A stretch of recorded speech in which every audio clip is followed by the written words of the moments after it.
Yo, back again with another My Team video. And the talk around the community has been about, is no money spend possible without spending money? That has been the talk around the whole community, really. To me personally, I think it is dead almost, building a no money spend god squad anymore. I don't think it's really possible with the current system unless changes are made, but that's just my personal opinion. But that's not mainly the point of the video though.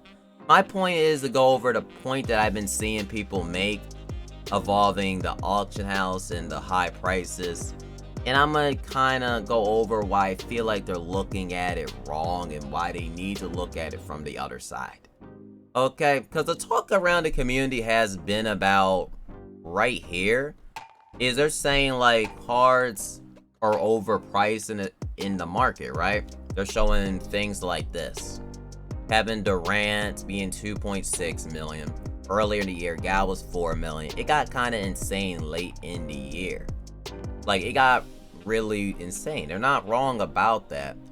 But I feel like they're excusing 2K at being complete fault instead of the MT sites. Because the blame is going completely on the MT sites when 2K is really, in my opinion, the main culprit here. Because let's just check the market today to see the hero Yao Ming's. There's none on the market. Let's check Joel Embiid, for example. There's none on the market. Let's check Bol example. There's only one on the market. Are you seeing a pattern? Is these cards lack supply. And what happens when supply and demand? You even see when people resell shoes. A shoe can resell for a lot more when it becomes rare.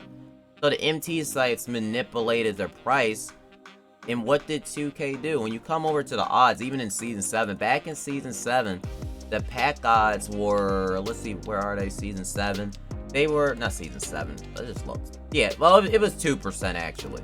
Let me just go and show you. Yeah, below 2% odds. It was 2% of pulling a hero card during those times. And the prices skyrocketed like crazy. Announced a new bull. So what did y'all think was gonna happen?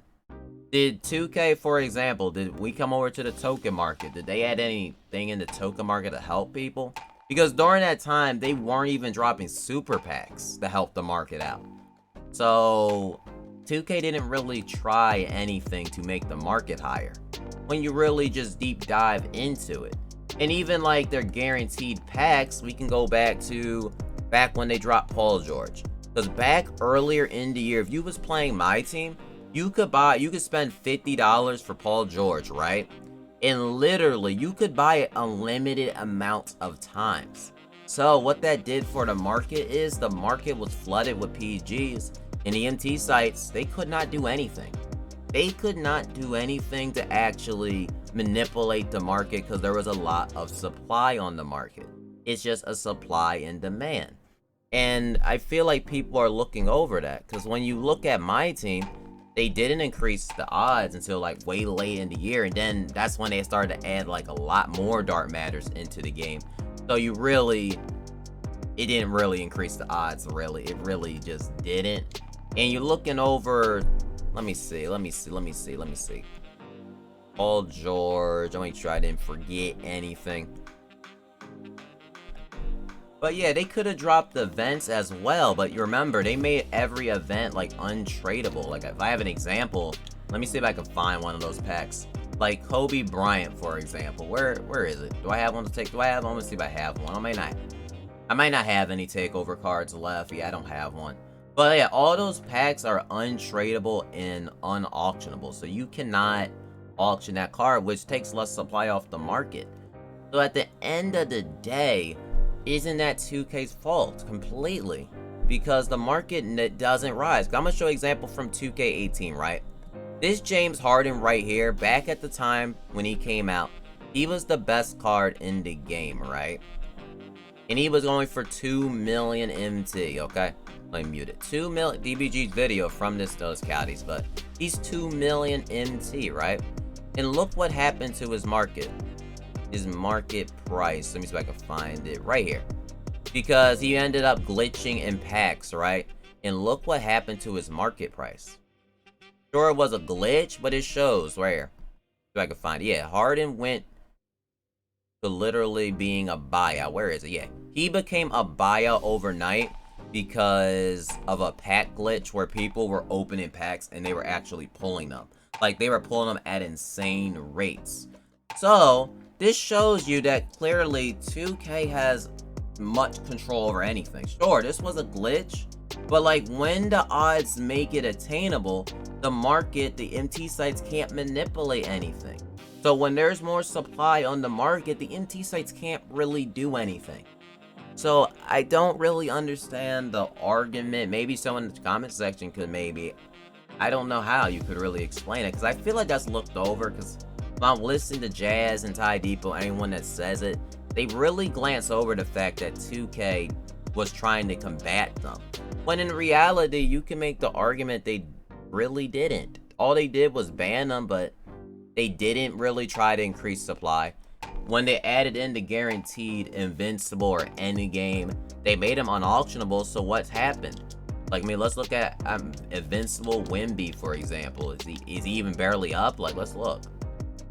There's only 4 on the market, really, because when the guaranteed pack came out for him, you couldn't even sell him. So that's way less supply on the market.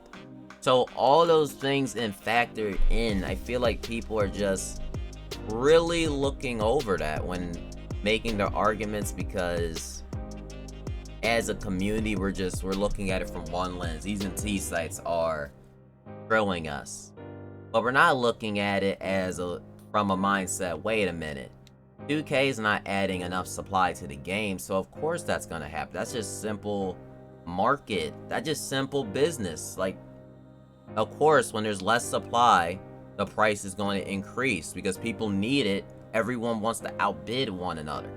So the MT sites can manipulate it. It's really simple. So really the solution would be is for 2K to start increasing the odds, making more locker codes and stuff of that nature. But why, ask yourself this question before you leave the video. Why aren't they doing it? I could easily give the real answer why they're not doing it, but people will be like, it's just negative. But I think there's a clear, true answer why they're not doing it, but I'm gonna leave it up to you. Why don't they do it? They could easily drop challenges and stuff like that. They can do so much. They can do agendas. So I don't really understand the argument that 2K made saying that some cards were left unattainable, when 2K themselves can make it obtainable. Like, they can make it attainable in seconds. Just sure, that was like a mistake I showed, but remember the end games, we could even like go back into that last year in 2K22. The market for those end games were higher, but then when the end game packs came, it tanked the whole market and it went down because supply was actually on the market. It's simple supply. So really, the real solution would be for 2K to start making it actually attainable for people and adding more ways to get it. But I feel like people leave that out of their argument. I don't know why. I feel like it's just looked over. I don't fully blame the MT sites. I say the main fault of why the market is so high is NBA2K themselves. That's my personal take. But I'll see y'all in the next My Team video. And key!